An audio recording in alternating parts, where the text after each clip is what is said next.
மழை நின்ற பிறகான அந்த மாலை நேரம். சிறிய ரயில் நிலைய காஃபி கடையில் அவள் ஜன்னல் அருகே நின்றிருந்தாள். கையில் மொபைல் இருந்தாலும் மனசு 2 வருடங்களுக்கு முன்னாடி போயிருந்தது. அவன் 2 மேசை தூரத்தில் அமர்ந்து குளிர்ந்து போன காஃபியை பார்த்து கொண்டிருந்தான். 2 வருடமாகிவிட்டது.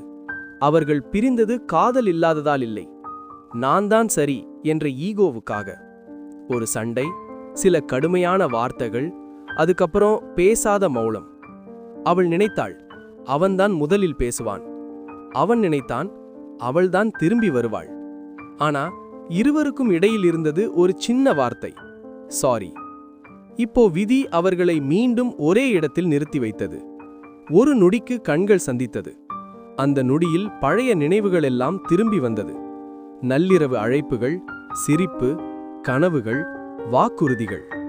அவன் மெதுவாக எழுந்து அவள் பக்கம் நடந்தான். ஒவ்வொரு அடியும் அவன் ஈகோ உடைந்த சத்தம் போல இருந்தது. நான் தவறு பண்ணிட்டேன் என்று அவன் மெதுவாக சொன்னான்.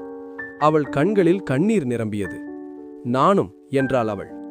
பெரிய உரைகள் இல்லை, நாடகமில்லை, 2 சோர்ந்த இதயங்கள் மட்டும். சில நேரங்களில் காதல் தோல்வியடையாது, தோல்வியடைவது ஈகோதான். மீண்டும் காதலை வெல்ல ஒரு உண்மையான சாரி போதுமே.